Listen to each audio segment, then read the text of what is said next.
Selamat malam pemirsa, runtuhnya imperium online scam di Kamboja memicu eksodus besar ribuan warga negara Indonesia yang kini membanjiri KBRI Phnom Penh. Hanya dalam sepekan lebih dari 2.000 orang meminta pulang setelah gembong mafia siber Chen-Xi ditangkap dan diekstradisi. Namun kepulangan ini memicu polemik. Baru-baru ini otoritas keuangan menyatakan bahwa para WNI tersebut adalah kriminal dan menolak narasi bahwa seluruhnya merupakan korban. Di tengah tekanan internasional untuk membersihkan industri kriminal ini, Indonesia kini dihadapkan pada dilema besar antara perlindungan dan penegakan hukum. Lantas apakah mereka benar-benar terjebak atau justru sengaja terlibat? Bersama saya Fitri Megantara, kejahatan scam dari Kamboja, WNI terjebak atau terlibat?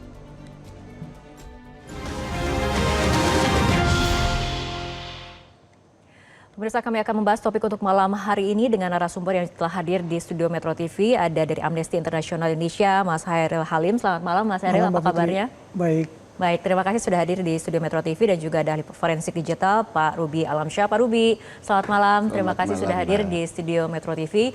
Dan pemirsa, sebelumnya kami juga telah berupaya menghubungi Duta Besar Republik Indonesia untuk Kamboja serta perwakilan dari Kementerian Luar Negeri, namun hingga saat ini belum dapat bergabung dalam dialog untuk malam hari ini. Selain itu, kami juga telah mencoba menghubungi sejumlah WNI yang bekerja di Kamboja, namun terkendala gangguan komunikasi. Selanjutnya saya akan langsung mulai perbincangan dari Mas Hairil terlebih dahulu. Mas Hairil, dalam rapat kerja bersama Komisi 11 DPR kemarin, otoritas keuangan menyebut sebagian WNI ini adalah kriminal, bukan korban TPPO. Apabila kita tarik garis, mungkin apa sih kemudian perbedaan ataupun di titik mana sebuah kesadaran untuk bekerja gugur ataupun berlaku dengan adanya unsur eksploitasi dan ancaman dalam kacamata HAM? Oke, pertama-tama kami menyayangkan adanya statement tersebut karena itu tidak peka terhadap realita perbudakan modern. Karena realita perbudakan modern ini udah ditulis dalam riset lembaga, salah satunya Amnesty International, yang dimana kemarin kita menerbitkan laporan terkait TPPO dan maupun perbudakan di Kamboja.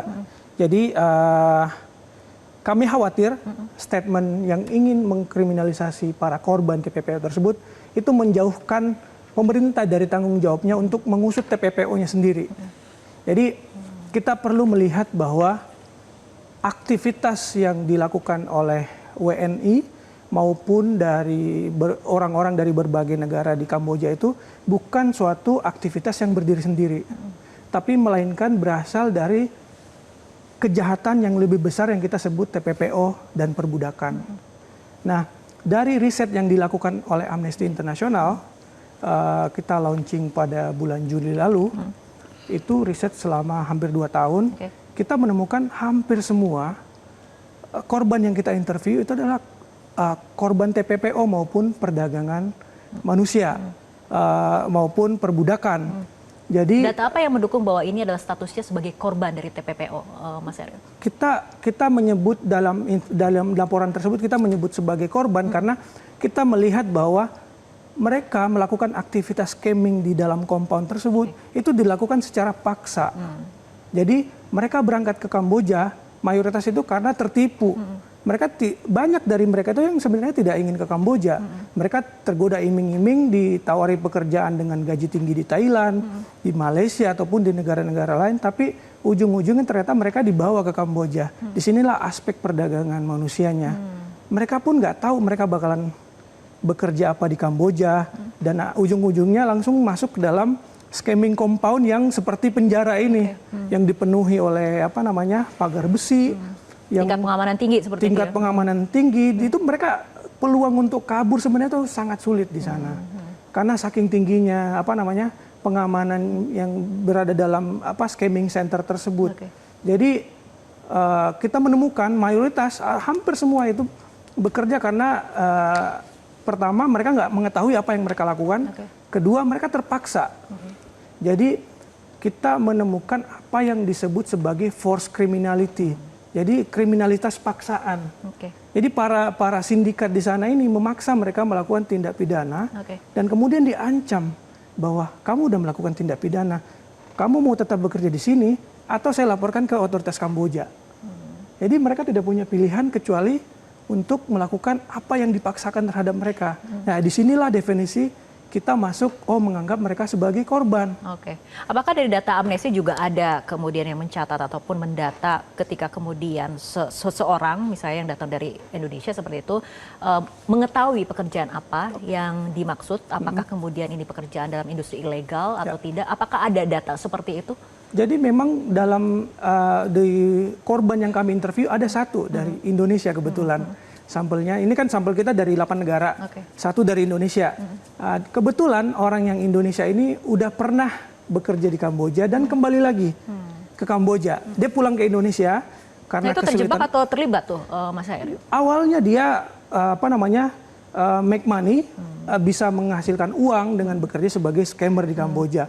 Dia pulang, kembali ke Indonesia, dia nggak memiliki pekerjaan. Akhirnya kembali lagi ke Kamboja. Nah ini mungkin kita bisa sebut, awalnya kita sebut pelaku karena melakukan itu. Tapi karena nature pekerjaan scamming ini menggunakan kekerasan, ujung-ujungnya ketika dia kembali, dia tidak perform, dia dijual ke compound lain. Dan menjadilah dia korban apa yang kita sebut, korban perbudakan. Korban kerja paksa juga. Jadi tidak serta-merta ketika seseorang yang ingin tahu bahwa mereka bakalan bekerja sebagai scammer di sana, tidak serta-merta mereka bukan korban. Karena yang apa yang saya bilang tadi, nature kerjanya itu karena menggunakan kekerasan, lama-kelamaan dia juga bakalan menjadi korban kekerasan lainnya, korban pelanggaran HAM lainnya. Dalam hal ini tidak hanya perdagangan orang, tapi juga perbudakan modern maupun penyiksaan yang terjadi. Mereka itu setiap hari dipaksa bekerja, mengalami kekerasan jika tidak memenuhi target. Gajinya tidak dibayar dan juga mereka harus membayarkan beberapa sejumlah uang yang telah dikeluarkan oleh orang yang merekrut mereka. Itu dibayarkan lewat gaji-gaji mereka. Ketika kerjaan mereka tidak berhasil, gajinya tidak dibayarkan dan juga mengalami penyiksaan atau dijual ke scamming compound lain di Kamboja. Baik, Mas Haris, saya akan ke Pak Ruby terlebih dahulu dari sisi forensik digital masih mengenai pernyataan bahwa sebagian WNI ini adalah kriminal bukan korban. Sebetulnya data dan fakta seperti apa yang harus diungkap untuk membedakan antara korban scamming dan bagian dari operasi scamming itu sendiri, Pak Ruby? Iya, jadi pertama kita menyayangkanlah seorang Kepala OJK menyatakan pernyataan seperti tersebut. Tetapi di kalimat ketiga beliau sebenarnya juga meragukan pernyataan yang pertamanya, alias membutuhkan bukti. Nah, kebetulan sekali kami itu sudah lebih dari 15 tahun menangani kasus pihak scamming dari China yang operator ataupun tim utamanya China. Nah, 2010 Indonesia pertama kali mengungkap sebuah kasus WNA China yang melakukan operasi scamming di Indonesia. Dengan korban-korban selalu warga Cina maupun warga Taiwan. Selalu seperti itu. Kita nangkep di Jakarta, Tangerang, Kelapa Gading, rumah-rumah mewah dijadikan seperti itu. Operatornya orang-orang Cina. Kenapa mereka melakukan operasi seperti ini? Karena sebelumnya awalnya mereka melakukan operasi yang sama tetapi di Cina. Orang-orang Cina, korbannya Cina, di lokasi Cina. Tapi sangat canggih polisi-polisi Cina, akhirnya mereka bermutasi mutasi, cari tempat negara berkembang yang kira-kira APH-nya kurang kuat gitu ya. Nah, salah satunya di tempat Indonesia, Jakarta pernah, Surabaya pernah, Batam pernah, salah satu di Kalimantan juga pernah. Itu sampai 2025 kemarin itu masih berlangsung kok. Dan masih sering Polri untuk menangkap hal serupa. Nah, di tengah jalan mereka akhirnya berevolusi lagi. Tim besar dari China ini akhirnya menemukan celah adanya sebuah negara, dua negara yang sedang berkonflik, daerahnya cukup terpelosok, dibuatlah scamming compound tadi. Nah, mereka, kalau kami confirm mereka semua adalah korban TPPO. Itu baik yang hanya operator maupun tim-tim IT yang ditawari pekerjaan-pekerjaan IT yang proper dan bergaji lumayan tinggi. Tapi begitu sampai sana sama seperti operator, mereka terjebak, dipegang pasportnya dan dipaksa serta dan lain-lain. Nah, saya sangat menyayangkan pernyataan Kepala OJK tadi karena apa? Satu confirm ini mereka korban TPPO. Kedua, nggak ada yang dirugikan korban di Indonesia. nggak ada yang dilakukan penipuan ke warga negara Indonesia. Dalam kapasitas apa OJK mengikuti kasus ini gitu. Nggak ada konteksnya menurut saya, salah. Sedangkan padahal kalau beliau mau concern, banyak sekali organisasi cybercrime di Indonesia yang nasional yang melakukan operasi mirip dengan korban-korban warga negara Indonesia. Pertama di Sidrap, di Jogja, di Medan, dan di Tulung Selapan. Nah, itu sudah masif dan belasan tahun juga dilakukan, tapi kan masih ada nih. Nah, mesti concern ke situ. Sedangkan untuk Kamboja itu udah confirm korban TPPO dan korban-korban yang dijadikan penipuannya itu confirm hanya orang warga negara Cina di Cina dan di Taiwan saja. Dengan pernyataan seperti ini, tapi Pak Ruby, apa konsekuensinya jika kemudian ini tidak dijelaskan dengan transparan mungkin ya mengenai posisi korban dan tuduhan sebagai bagian dari operasi scamming itu sendiri? Ya, tadi di kalimat ketiga atau keempat beliau menyatakan ini kalau yang di Cina yang dideportasi. Nah, disitulah semua pelaku operasi penipuan yang di Cina yang di Indonesia nih selalu dideportasi, nggak ada yang pernah diproses hukum di Indonesia. Karena apa? Begitu dideportasi, mereka langsung diproses oleh polisi Cina karena sudah ada pelaporan warga-warga negara Cina yang ditipu. Di sini nggak bisa dilakukan proses itu. Begitu juga para korban yang disebut oleh beliau. Kalau disebut pelaku kriminal, di sini mau diproses hukum atas dasar apa? Siapa yang pelaporannya? Siapa korbannya? Gitu. Baik, kembali ke Pak Mas Hairil. Mas Hairil, jika negara kemudian terlalu cepat memberi label kriminal, apa sih resiko terbesarnya dari kacamata HAM? Jadi resikonya adalah men-treat mereka bukan sebagai korban. Karena dengan standar hukum internasional maupun beberapa framework di regional itu sebenarnya menghimbau negara-negara termasuk Indonesia untuk men-treat korban TPPO ini sebagai korban, bukan sebagai pelaku kejahatan yang ini. Karena semua framework regional itu mendorong agar kejahatan terbesarnya pertama yang diusut TPPO-nya.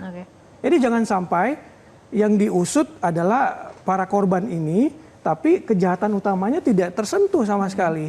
Nah, sebagaimana kita tahu kejahatan ini terorganisir, dilakukan oleh sindikat, mereka rapi kerjanya, disinilah peran negara yang harus membongkar ini. Jangan menangkapin mereka-mereka yang sudah disiksa di Kamboja, pulang ke Indonesia juga hak-haknya sebagai korban itu tidak diakuin. Nah, apa yang bisa dilakukan pemerintah? Bisa berbicara dengan mereka, perlu mengumpulkan data sebanyak-banyaknya terkait pengalaman yang mereka alami di sana. Apa yang mereka alami selama di sana? Bagaimana bisa mereka sampai ke sana? Dan kira-kira faktor apa di Indonesianya yang men-trigger mereka berangkat ke sana? Ekonomi salah satunya. Karena pasca Covid, kesulitan lapangan kerja di Indonesia, banyak orang-orang yang tergoda oleh iming-iming kerja di luar negeri dengan gaji tinggi. Nah, pada saat yang sama ada sindikat yang memantau mereka. Nah, disinilah peluang para sindikat untuk menarget orang-orang yang tidak memiliki pekerjaan di Indonesia, dimanfaatkan, ditipu dan dibawa ke Kamboja. Baik, Mas Hairil, tapi mungkin ada pertanyaan jadinya di masyarakat terkait terjebak dan juga terlibat. Dan kemudian ada juga muncul, jika semua diposisikan sebagai korban, apakah kemudian ini tidak membuka celah impunitas bagi pelaku itu sendiri? Nah, kita akan bahas mengenai masalah itu, tapi kita ikuti jeda berikut terlebih dahulu.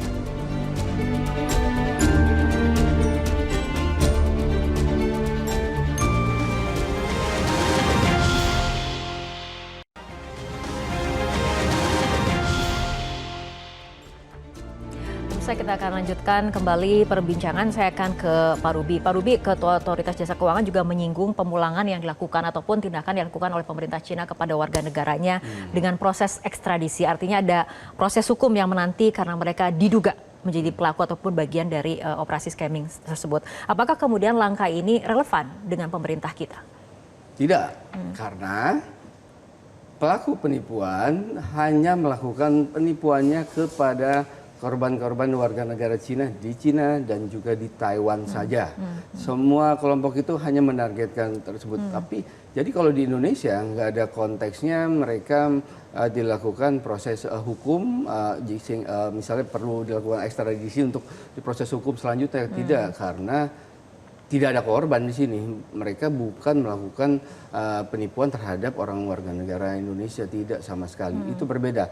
Yang perlu diingat, memang OJK menangani penipuan di ekosistem keuangan di Indonesia oleh pelaku-pelaku luar maupun yang dalam negeri. Tetapi dalam konteks ini berbeda sama sekali karena pelaku ini confirm hanya menipu dengan berbagai macam cara, modus dan teknik itu hanya kepada warga negara Cina dan Taiwan saja, sehingga tidak dalam konteks yang sama mereka bisa melakukan dari pemerintah Cina mengekstradisi para pelaku yang ada di negara manapun yang telah melakukan penipuan warga-warga mereka. Oke, tapi mungkin apakah karena ini ada kekhawatiran bahwa praktek scamming ini bisa dipindahkan ke tanah air karena kemudian para korban TPPO kembali dari Kamboja ke tanah air seperti itu? Oke.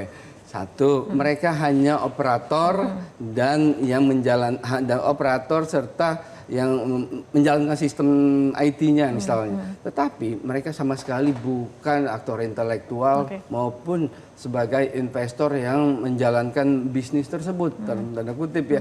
Tetapi mereka kalau mau dipindahin ke sini, logikanya nggak perlu mereka belajar dari Kamboja, karena yang tadi saya sebutkan di daerah-daerah tertentu di Indonesia sudah banyak organisasi cybercrime yang menjamur. Nah, tidak perlu sampai ke Kamboja. Jadi kekhawatiran itu menurut saya berlebihan dan berbeda konteksnya. Gitu. Mengenai sindikat domestik yang sudah ada ataupun cybercrime yang ada di tanah air sendiri, Pak Ruby, seberapa besar sih kemungkinan keahlian mereka yang menjadi korban TPPO ini direkrut oleh sindikat domestik yang sudah ada? Ada mungkin kekhawatiran seperti itu? Kalau menurut pengamatan saya belasan tahun ini, kelompok-kelompok yang daerah-daerah saya sebutkan tadi di nasional, itu mereka lebih prefer orang lokal mereka. That's why mereka cuma bernama di daerah-daerah mereka sendiri. Salah satunya ada di daerah yang sangat terpelosok, bahkan tidak ada internet service provider sama sekali. Tapi mereka bisa melakukan cybercrime, penipuan-penipuan maupun peretasan-peretasan yang terjadi di ekosistem keuangan di Indonesia. Kalau tadi ditanya kecanggihan ya, salah satu yang ada di daerah Sumatera itu mereka bisa ngebobol sebuah perbankan bisa puluhan ratusan miliar dalam hitungan beberapa jam saja gitu loh. Nah, jadi nggak perlu adanya kita mengekspor dari teknik penipuan di Kamboja untuk dikembangkan di sini. Karena sini sudah berjalan luas. Mestinya menurut saya OJK fokus yang di Indonesia tadi. Oke, baik. Mas Hairil, kembali kepada Anda mengenai jika kemudian semua diposisikan sebagai korban, apakah kemudian ini tidak membuka celah impunitas bagi pelaku? Jadi kalau kita merujuk kembali ke data yang kami temukan tadi, memang temuannya itu memang mayoritas korban. Jadi agak sulit untuk kita ibaratnya memintai pertanggungjawaban terhadap sesuatu yang dilakukan dalam kondisi paksaan. Dan ini berbicara berdasarkan data? Data kita interview sebanyak 50. Jadi kita mengunjungi 53 scamming compound di Kamboja. Scamming compound ya? Scamming compound 53 dan menginterview secara langsung 58 korban. Satunya orang Indonesia yang saya sebut tadi yang sudah pernah ke sana. Jadi kalau berbicara mengenai impunitas, impunitas yang lebih berbahaya adalah impunitas bagi sindikat ini. Jadi ketika sindikat ini tidak berhasil diusut tuntas, maka disitulah impunitas yang sebenarnya terjadi. Karena apa yang mereka lakukan adalah ini pelanggaran HAM serius yang mereka lakukan, perdagangan orang dan perbudakan itu sangat serius. Mengenai scamming activity yang dilakukan oleh para WNI ini ya mungkin kalau kita sandingkan dengan kejahatan TPPO ini skalanya sangat jauh dan mungkin masih bisa dimaafkan dalam konteks dalam konteks hukum pidana. Tapi menurut kami faktor impunitas yang lebih penting untuk diusut adalah kejahatan utamanya dulu adalah yaitu TPPO dan perbudakan ini. Karena jangan sampai kita mengusut para korban tapi pelaku utamanya ya tidak tersentuh sama sekali. Mengapa mereka tidak tersentuh? Mungkin karena mereka memiliki sumber daya uang yang kuat di Kamboja sana sehingga bisa bisa kong kali gong dengan pejabat lokal di sana. Sangat ironis sebenarnya karena scamming compound itu secara kasat mata sebenarnya bisa dilihat bahwa itu ada tempat mencurigakan, tapi di sana itu tidak ditindak oleh walaupun kita beberapa kali mendapatkan laporan dari pemerintah Kamboja, mereka ada penindakan tapi hanya sekedar mengunjungi camping compound, bertemu dengan manajer tanpa melakukan penggeledahan secara menyeluruh. Jadi kita ibaratnya tidak melihat niat yang serius dari pemerintah Kamboja untuk mengusut itu secara tuntas, dan kita juga tidak melihat dorongan yang kuat dari pemerintah Indonesia kepada Kamboja untuk benar-benar mengusut tuntas TPPO ini di sana. Kita nggak pernah melihat ada nota protes dari pemerintah Indonesia kepada Kamboja karena banyak WNI kita yang menjadi korban di sana. Nggak pernah. Saya rasa kita tidak pernah mendengar adanya nota protes dari. Sedangkan ini menyangkut warga negara kita sendiri di sana, warga negara Indonesia di sana. Harusnya pemerintah Indonesia ini memiliki sikap yang tegas. Dan yang lebih penting adalah sikap berpihak pada korban. Itu yang lebih penting. Saya setuju kejahatan itu tetap penting untuk diinvestigasi. Untuk mendapatkan data mengenai kejahatan yang ada di sana, bisa pemerintah Indonesia bisa berbicara kepada korban dengan men-treat tentunya mereka sebagai korban, bukan sebagai bagian dari operasi sindikat itu. Karena mereka, temuan kami ya mayoritas itu mereka korban. Baik, Pak Ruby ada tanggapannya? Ya, jadi confirm mereka kalau sebagian besar nggak hanya warga negara Indonesia itu memang korban dan operator dan pendukung sistem penipuan mereka yang sangat masif, sehingga mereka bisa digerebek dan bisa terekspos besar-besaran seperti ini bukan karena inisiatif ataupun reaksi aktif dari pemerintah Kamboja sendiri, tetapi desakan dari pemerintah Cina ke pemerintah Kamboja dan melakukan deal-deal tertentu, akhirnya penegak hukum Kamboja mau untuk dibantu oleh penegak hukum Cina untuk melakukan penggerbekan secara masif di scamming compound tadi. Nah, akhirnya bisa terungkap tanpa ada dukungan dan paksaan dari pihak tertentu yang merasa dirugikan lebih. Nah, kita bisa contoh pemerintah Cina, pemerintahnya hadir saat warganya dirugikan secara masif. Nah, begitu juga mestinya pemerintah Indonesia. Mestinya pemerintah Indonesia-nya hadir. Ini korban ini TPPO gitu loh. Bukan sebagai belum apa-apa sudah disebut sebagai kriminal, tidak tepat. Oke.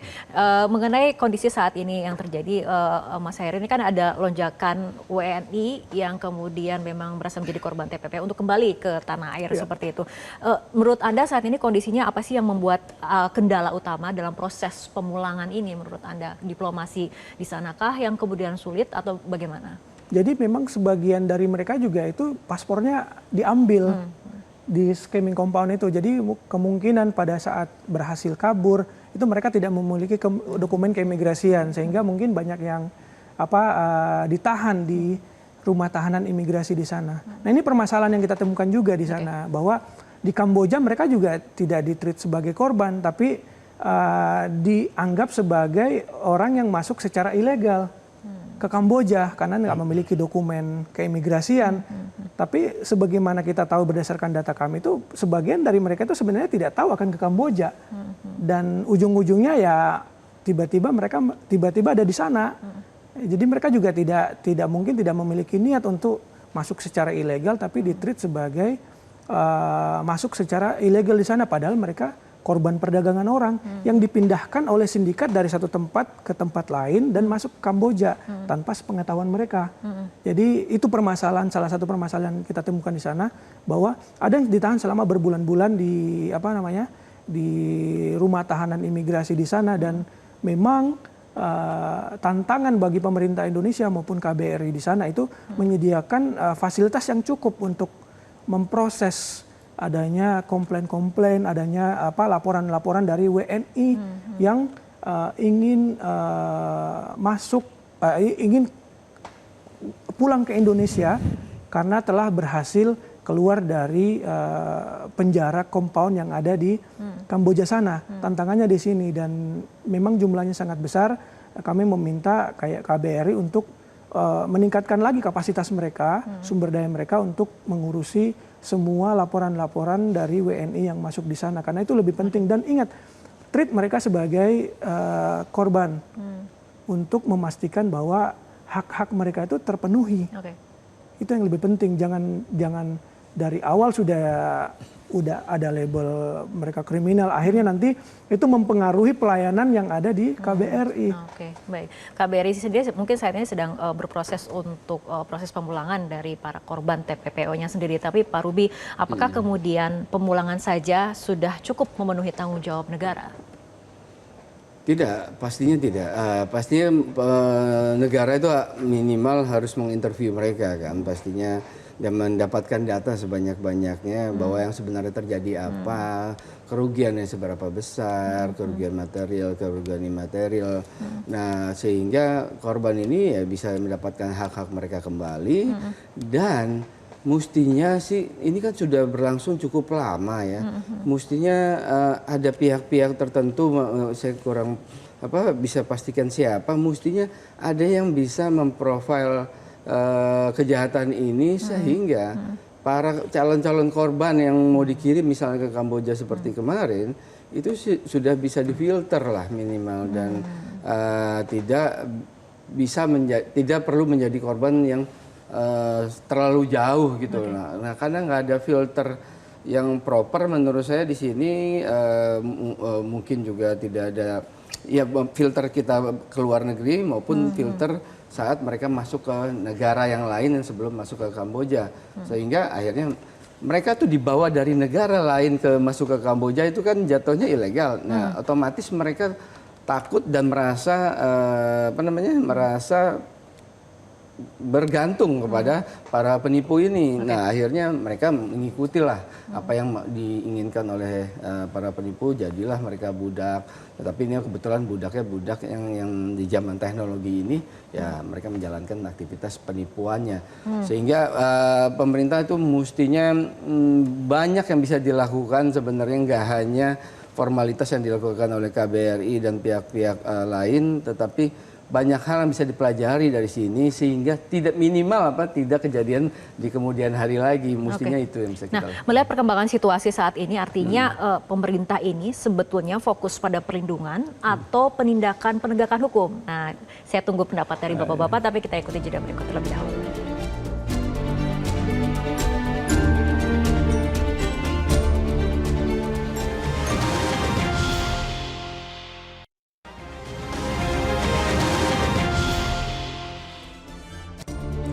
Kita akan lanjutkan kembali diskusi Mas Hairil mengenai data yang ada di Amnesty mengenai modus-modus dari pihak yang mendekati para calon korban untuk kemudian bisa meyakinkan mereka pergi bekerja ke luar negeri dan kemudian berakhir di Kamboja. Data dari Amnesty seperti apa?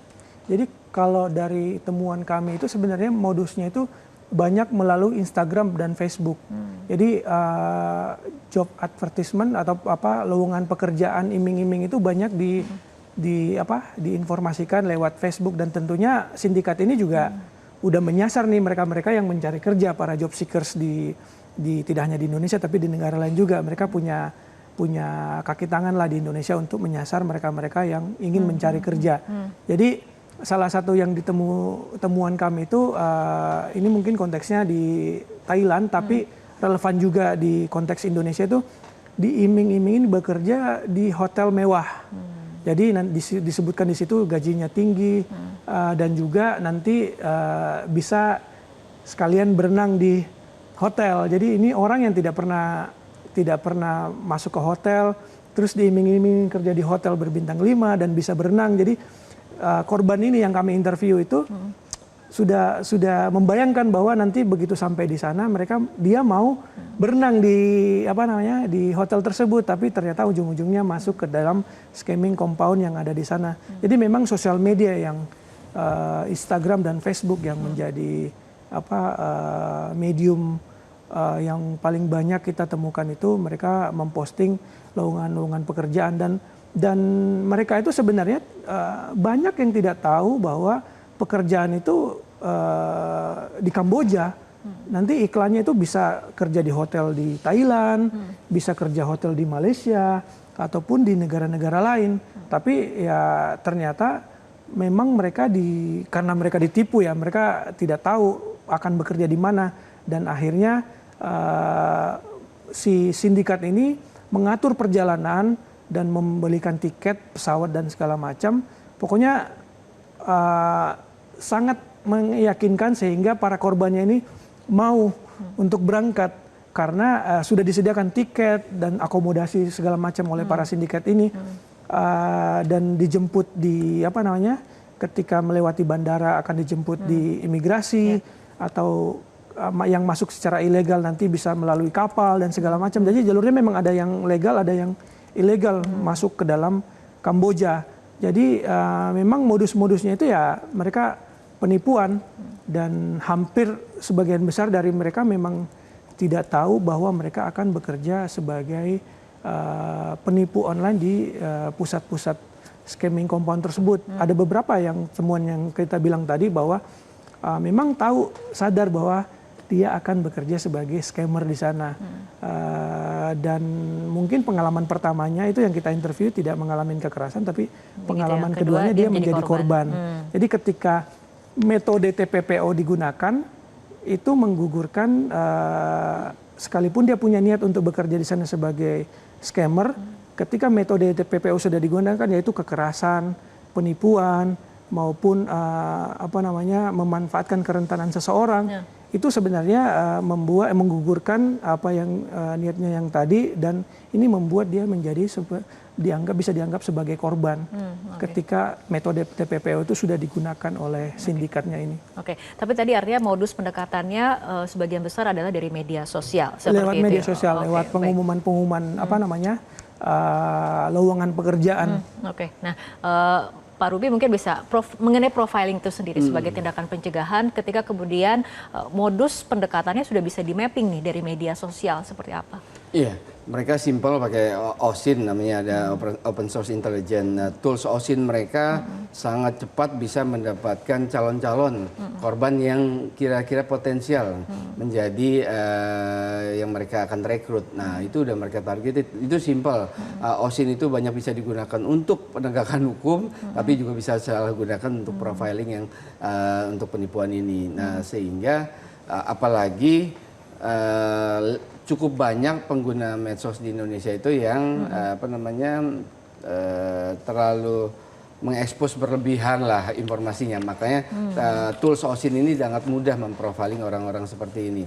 Nah, dari data-data itu baru mereka menyasar, terkesan memposting-posting yang lowongan pekerjaan tadi, akhirnya orang teriming-imingi. Nah, proses selanjutnya mereka melakukan social engineering kepada calon-calon korban tadi ini, calon-calon yang mau di-hire. Lalu dilakukan social engineering, masuklah mereka ke dalam penipuan. Nah, di sananya diproses sedemikian rupa, masuk ke negara tertentu yang lain dahulu, baru dipindah ke Kamboja, sehingga jatuhnya si korban ini, WNI yang jadi korban ini, jatuhnya mereka juga ilegal, warga negara ilegal di situ. Akhirnya mereka tergantung lah sama para pimpinan penipuan tadi. Nah, di sini mereka memang sudah sangat terorganisir kejahatannya dan memang dibiayai dan disponsori oleh pihak-pihak Cina yang memang menjadi most wanted dari APH dari negara Cina. Nah, mereka ini akhirnya kan digerebek, ditangkap. Yang aktor intelektualnya pun sudah sampai ditangkap dan dibawa ke China karena memang mereka berniat melakukan itu semua dan untuk bertujuan melakukan korban penipuan warga negara Cina dan Taiwan. Nah, begitu hebatnya pemerintah Cina bisa tidak hanya membongkar penipuan ataupun penjahat cybercrime di negaranya, tetapi di negara lain pun yang merugikan warga negaranya, mereka bisa itu. Nah, itu kita perlu acungin jempol. Baik, tapi di kondisi di tanah air sendiri, ini kan korban penipuan scam ini kan jumlah sekitar 9,1 triliun seperti itu ya, menurut data dari Otoritas Keuangan. Di mana? Di dalam negeri.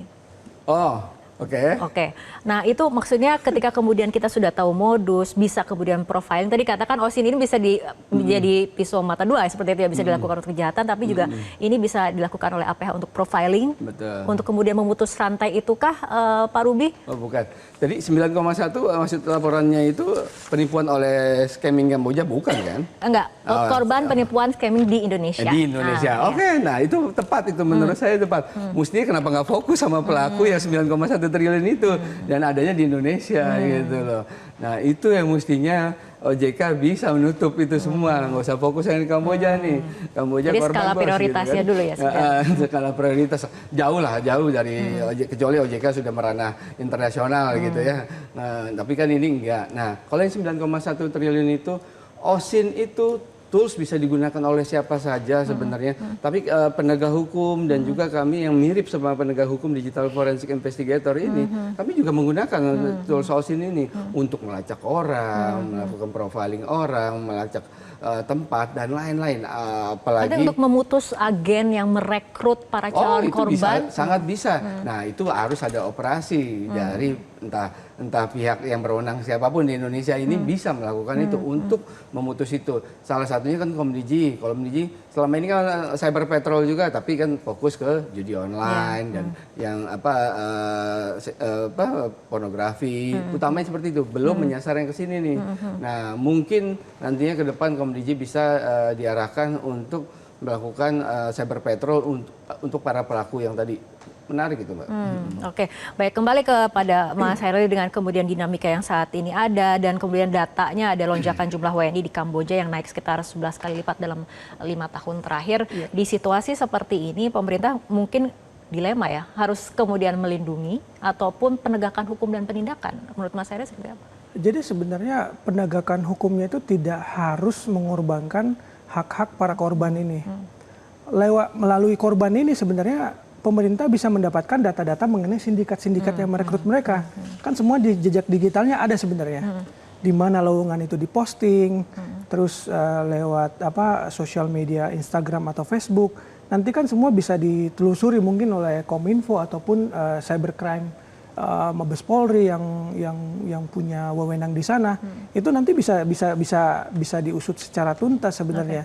Jadi penegakan hukum penting untuk memastikan bahwa kejahatan TPPO maupun perbudakan ini diusut secara tuntas, tapi tidak harus dengan mengorbankan hak-hak para korban yang menurut riset yang kami temukan sebenarnya mereka itu tidak tahu menahu terhadap apa yang akan mereka lakukan di sana. Sekalipun ada yang tahu apa yang mereka lakukan juga tidak membuat dia bukan menjadi korban, karena dalam kasus yang saya sebutkan tadi mungkin pada saat berangkat pertama bukan korban, tapi pada saat berangkat keduanya dia tetap menjadi korban kekerasan lainnya, korban pelanggaran HAM lainnya, yaitu menjadi korban perbudakan karena diperjualbelikan ke scamming compound yang lain. Jadi kami mendukung penegakan hukum musut tuntas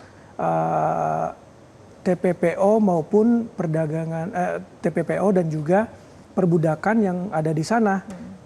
Korban menjadi pintu masuk untuk mengumpulkan data-data terkait sindikat yang merekrut mereka, dan tentunya ya kita tetap meminta pemerintah ataupun penegak hukum untuk tetap memastikan bahwa hak-hak korban ini tetap dipenuhi, karena mau tidak mau dari temuan kita itu hampir semuanya mengalami kekerasan fisik. Ini setelah pulang pasti mereka membutuhkan konseling, dan juga ketika mereka ingin mengambil upaya hukum terhadap pemerintah Kamboja itu juga perlu difasilitasin bahwa mereka sudah merasa menjadi korban TPPO dan ingin menggugat pemerintah Kamboja, itu juga harus difasilitasin oleh pemerintah Indonesia. Diplomasi sampai saat ini kekuatannya seperti apa yang dilakukan oleh pemerintah? Kita melihat belum ada tindakan tegas, sikap tegas dari pemerintah Indonesia untuk menekan pemerintah Kamboja mengusut tuntas TPPO ini. Jadi dalam beberapa kesempatan saya selalu mengatakan bahwa salah satu yang bisa dilakukan oleh pemerintah Indonesia adalah membuat nota protes ke pemerintah Kamboja untuk memastikan bahwa mengirimkan pesan kepada pemerintah Kamboja bahwa pemerintah Indonesia ini serius memperhatikan nasib para WNI di sana. Tanpa sikap tegas seperti ini, pemerintah Kamboja juga pasti akan merasa pemerintah Indonesia tidak terlalu serius menghadapi ini. Jadi mereka juga mungkin tidak mendapatkan tekanan yang kuat dari pihak Indonesia. Oleh karena itu ya kita sekali lagi kuncinya ada di pemerintah Kamboja, tapi dengan dorongan dari Indonesia sebagai pemimpin di kawasan di ASEAN harusnya cukup untuk bisa mendorong Kamboja untuk menutup dan menginvestigasi semua skimming compound yang ada di sana, minimal 53 skimming compound yang sudah diidentifikasi oleh Amnesty di laporan yang kita terbitkan tahun lalu. Kami punya datanya, titik-titiknya di mana, kalau pemerintah ingin mengetahui di mana lokasinya, itu citra satelitnya semua kita lengkap di laporan itu. Kita bisa mengungkapkan titik-titik di mana skimming compound itu berada. Dan ingat, satu skimming compound itu bisa memuat ribuan orang.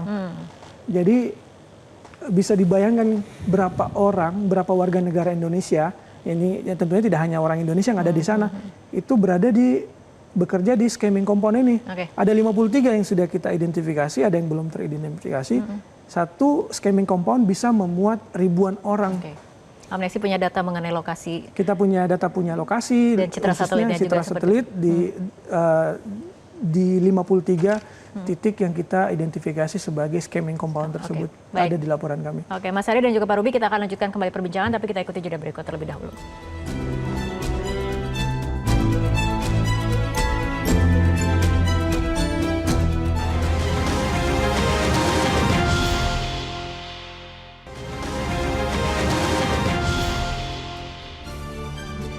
Pemirsa, kita akan lanjutkan kembali diskusi.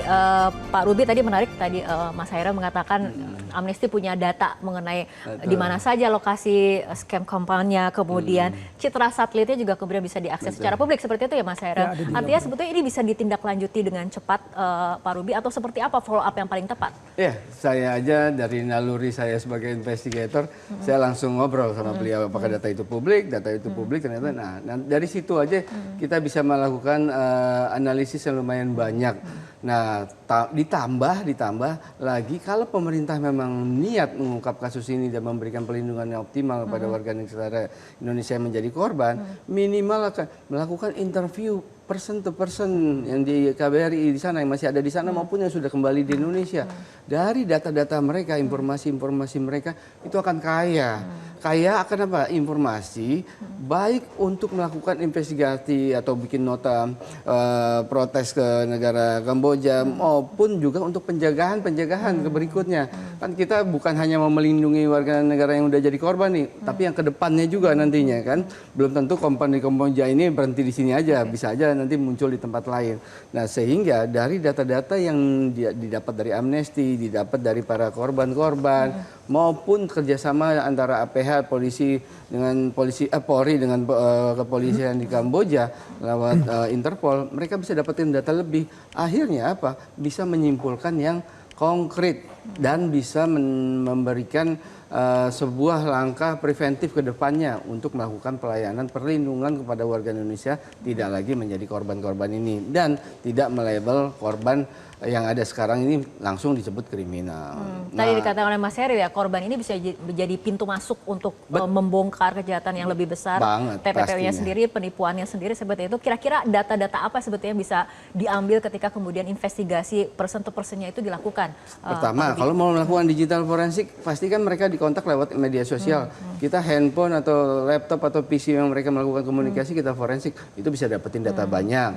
Lalu dengan informasi manual yang kita lakukan interview, itu bisa dapatin mereka datang kemana, awal siapa, ketemu di mana, itu bisa. Nah, yang paling banyak pasti mereka kan selalu bawa handphone nih untuk baik dari Indonesia maupun ke sana. Nah, itu kita bisa ada forensik, bisa mendapatkan data yang luar biasa besar.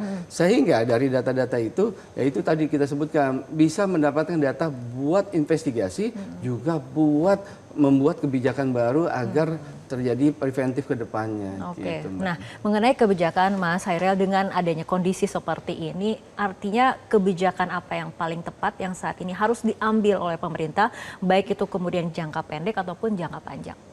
Pertama, pemerintah harus memperbaiki diri kondisi di Indonesianya. Mungkin ini karena faktor ekonomi, ketersediaan tenaga kerja di Indonesia menjadi kunci. Kalau cukup di Indonesia, orang-orang tidak akan tergoda untuk pindah ke Kamboja. Kedua, yang tadi penegakan hukum, seperti yang saya bilang, sebenarnya data-datanya sudah ada nih, data-data dari Amnesty, testimoni dari korban, baik yang sudah diliput sama media juga, itu sudah sangat banyak, bisa ditelusurin. Tapi entah kenapa juga tiba-tiba Ketua OJK ujuk-ujuk langsung memberikan label kriminal terhadap para korban, padahal mereka bisa menjadi sumber utama yang bisa memberikan data ke pemerintah. Jadi harus ada perubahan mindset dulu dari pemerintah. Jangan memberi label di awal, tapi dekati korban, ngobrol dengan mereka, kumpulkan data sebanyak-banyaknya. Jadi harus ada perubahan paradigma di tingkat pemerintah, dan juga harus ada sikap yang jelas dari pemerintah Indonesia maupun dalam hal ini Menteri Luar Negeri. Harus ada ketegasan, harus ada sikap yang tegas terhadap pemerintah Kamboja bahwa ini udah terlalu banyak warga kita yang menjadi korban di sana. Apa yang kamu sudah lakukan pemerintah Kamboja untuk mencegah ini terjadi? Dan tentunya juga penguatan di sektor domestik. Mungkin dalam hal pembuatan paspor dan juga monitoring sosial media mengenai sindikat-sindikat yang mengintai para korban ini, itu bisa dilakukan. Jadi sebenarnya banyak yang bisa dilakukan. Tidak hanya melabeli korban sebagai kriminal seperti yang dilakukan oleh Ketua OJK. Oke, tapi kita harapkan memang pemerintah dapat mengambil langkah-langkah dan juga kebijakan yang utamanya adalah memberikan pelindungan yang paling optimal kepada para WNI yang menjadi korban TPPU itu sendiri. Baik Mas Hairi dan juga Pak Ruby, terima kasih telah berbincang malam hari ini. Pemirsa, terbongkarnya industri scam di Kamboja bukan sekedar soal memulangkan ribuan WNI, tetapi tentang keberanian negara menegakkan hukum tanpa mengabaikan keadilan. Di antara korban dan pelaku, negara dituntut hadir dengan bukti, bukan asumsi dan bukan sekedar evakuasi. Karena tanpa kejelasan sikap, praktik kejahatan siber lintas negara bukan tak mungkin akan terus berulang dengan wajah dan korban yang berbeda. Saya Fitri Megantara, terima kasih, sampai jumpa.